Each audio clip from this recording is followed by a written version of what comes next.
Stress today. Are you tired on a Monday? Well, Monday is one of the most difficult days of the week. And guess why? First, a lot of people want to have more days of the weekend. And Monday, you have to start working already and you still have hangover of the weekend. So that's one. Second, a lot of people also are tired of working every day, spending your time on an 8 to 5 hour job. But if you are stressed, the good news about it is that you have everything in your power to deal with stress. This is what I learned after suffering from burnout in 2014. If you don't know me yet, my name is Wandalyn-Tan Calupig. I am the 2021 most influential Filipina on LinkedIn and the first Filipina LinkedIn live broadcaster. This month, I am actually doing a LinkedIn Live to share tips and tools so you can overcome the stress of every day. It is Stress Awareness Month. That's why I dedicated to at least spending minimum 10 minutes a day to share quick tips and tools that you can apply immediately so you can be happier and stress free. And the best is about this that my daughters have actually shared their thoughts and we have recorded this already. Today, my daughter will share with you how can you manage expectation? Because I learned every stress that I have roots from expectation about myself. I know when I cannot accomplish something or when I have a lot of incompletes, I am too hard of myself. And I know as Buddha said, stress is happening because there's a gap between the expectation and your reality. And we ourselves are our worst enemies. I learned that. So if you're very hard on yourself and you end up penalizing yourself for the things you did not do, that's one. Second, if you're a mother like me, there's so many expectations that we have to play, in terms of the work and responsibility in our responsibilities at home and of course our responsibilities at work, our responsibilities as a mother, as a wife, as an employee, as a child of our mother, and everything else in between. It's always the mothers who take care more responsibility than me, from my experience. It doesn't make it right or wrong, but I'm saying this is how society was designed from beginning. So another expectation that we have is the expectation that people set upon us. Even now, I'm already like at my old age, but my mom still have a lot of expectations about me. Similarly, my husband, my children, my boss, my colleagues have expectations about me. And these expectations lead to a lot of stress. So today, also, my daughter will be sharing how she deals with stress. And one of the things I read on LinkedIn, which is very sad news for me, is that one of the children in the UK, a 12-year-old teenager actually committed suicide. And I learned that a lot of children are undergoing stress also. They said, based on statistics, that a lot of children are undergoing depression now. And I think as a parent, it's mothers like me have a very important role to play to make sure that we help our children process their own emotions. Because stress is something that's very difficult to deal with. It's actually here first in your thoughts, and then it affects your emotions, your health. You cannot sleep, you cannot eat properly, or you end up binge eating. So it's important to understand where the stress levels are coming from your children, and also help them process what they're going through. Because I also learned that even I myself, even my two daughters, have different ways of dealing with stress. So today, let's listen to that conversation and then I'll wrap it up later. Because you have an expectation and there's a reality.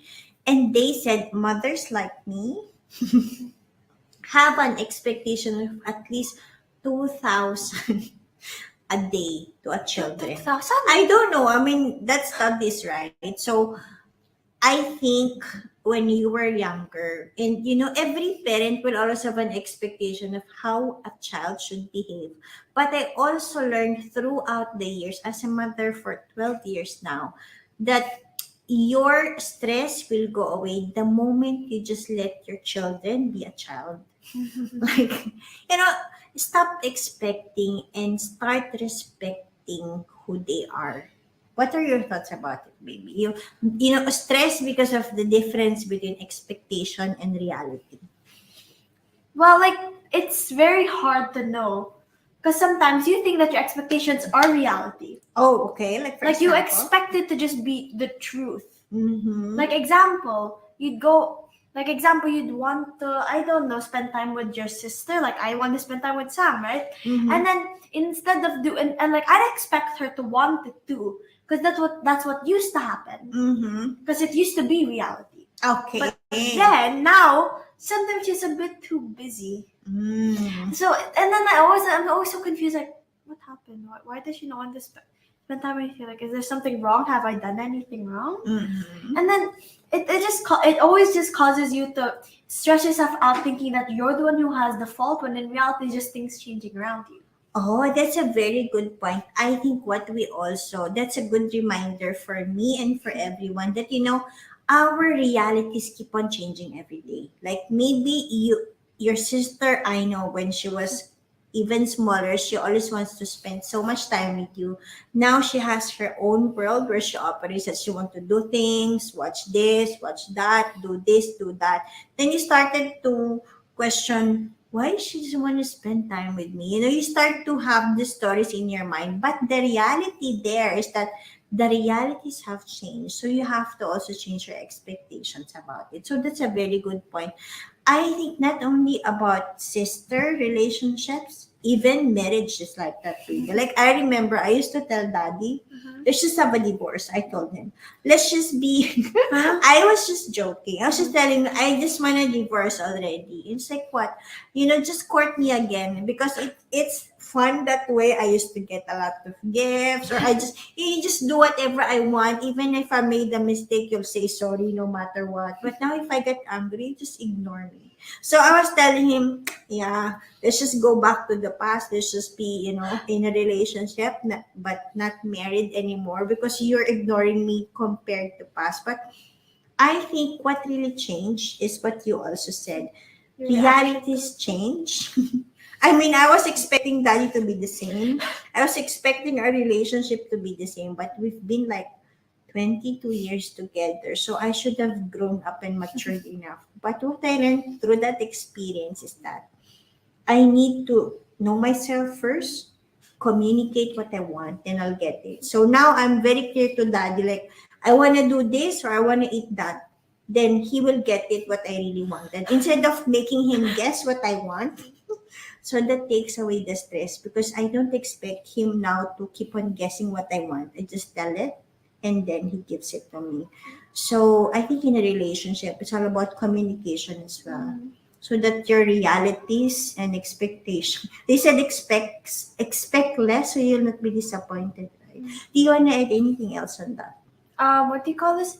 The reason people expect so many things about you is because they were expected so many things about themselves in the past. Oh. Like, I noticed that like the expectations seem to just carry down like again and again and again. Uh-huh. Like, for example, in school, like most of my teachers, they always expect us to be amazing students, star students, and then they say, "Oh, in my past, I was a great student. I was the top."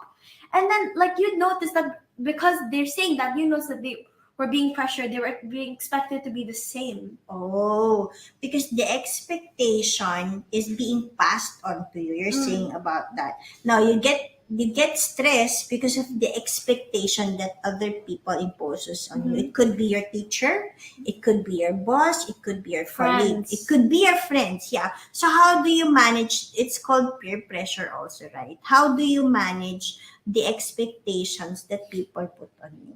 Ignore them. They're not mine, are they? Oh. They're not, because if it's not the expectations I put on myself, then why do I need to worry about them? Because they might say, "Oh, you're not doing good enough in school." In my opinion, I'm doing great in school. So sometimes it depends more about your opinion than what other people think, because they're gonna have a biased opinion on their point of view. But in your point of view, it might be different. That's a very good point. I think when you're stressed, you have to ask yourself, is this expectation from me or is it from another person? Because if it's from another person, that's a very good point. Ignore them.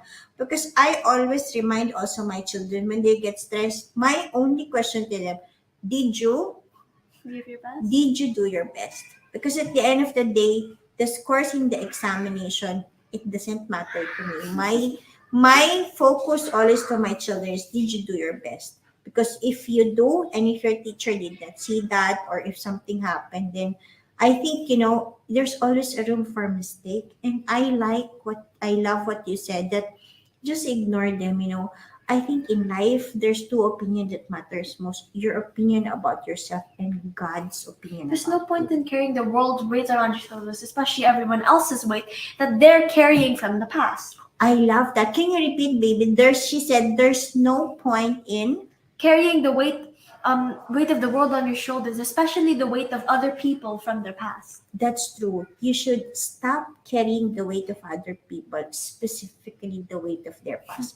This way, you could be happier and stress free. So, this is a series of 21 tips to say goodbye to stress because it's Stress Awareness Month, and I'm sharing these tips together with my daughter so you could be happier and stress free. Bye! Thank you. I hope you find that useful. You know what I learned? Kids have great wisdom if you tend and give them the time to explain themselves and if you listen to them. When I was listening to that conversation again, my daughter gave a very good point that we tend to carry a lot of stress because of the expectation that people put on us from her side. It's her teachers, or it's from me or from others, right? But what she also said, if one ways for you to deal with stress is to stop carrying the weight on your shoulder of people's expectation about you, because it's their expectation about themselves that they project and pass it on to you.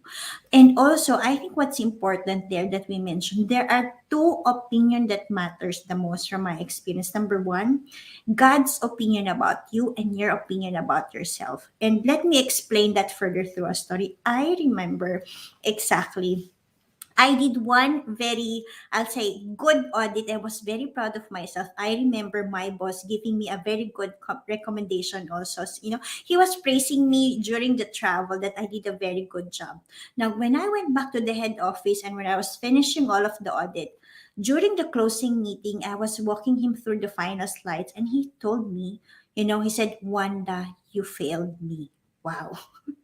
I was like, I did not hear it properly because I remember him praising me when we were outstation and then going back to Dubai. He said I failed him. So I actually answered because to the best of my knowledge and ability, I know I did deliver my best. But I understand also that he has his own expectations that maybe I did not meet. And let me share with you how I actually able to respond to that on a positive note. So first, when he said, Wanda, you failed me, I said, I'm sorry.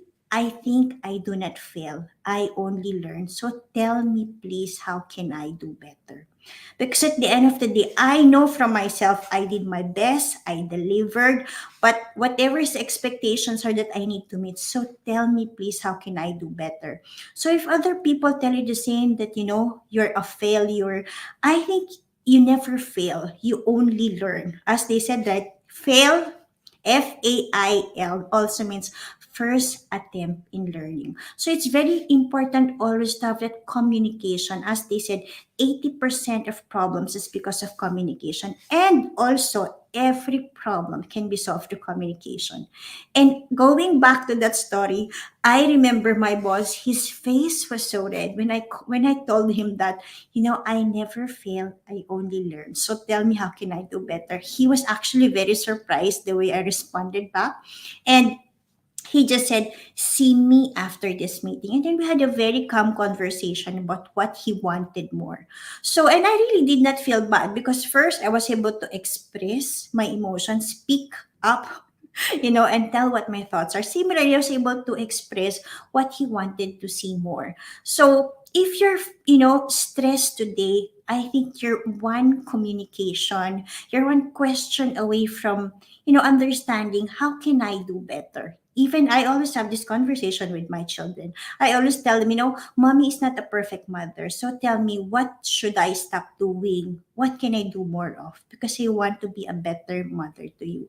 And that conversation opens up always a lot of things for us to work on, because this life has no manual, right? Which makes it very tricky. And especially for mothers like me, the way I was parented by my parents, I guarantee you this will not work on this generation.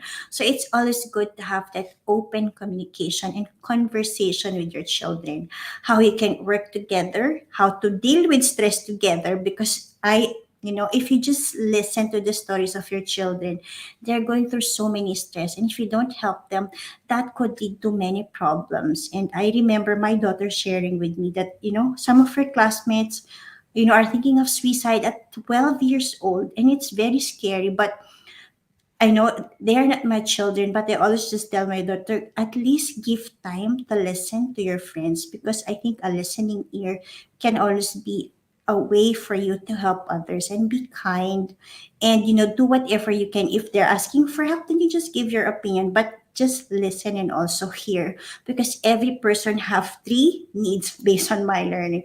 Everybody wants to be heard, to be understood, and to be acknowledged. And if you're dealing with stress today, I think it's okay. Everybody's dealing with stress. It's how you respond to stress that will make a difference. As the quote said, life is 10% of what happens to you and 90% of how you respond to it. I suffered burnout, but how I responded to it totally changed my life. I changed my victim story and I became the victor of that. So today, let me wrap it up. To deal with stress, I want to remind you, you have everything in your power to deal with stress. You have everything in your power to make the choice, right? To move from burnout to bliss. You have everything in your power to manage your expectations, because changing your expectations, accepting what is happening now, can help you become happier and stress free. See you again tomorrow, where I will share more stress tips and tools so you can overcome stress and find more happiness every day. My name is Wandalyn-Tan Calupig. I am the first Filipina LinkedIn Live broadcaster, and my mission in life is to help others live happier lives. If there's any way I can support you, please send me a message on LinkedIn, and I would love to understand how we can make this world a better place. Bye, and God bless you.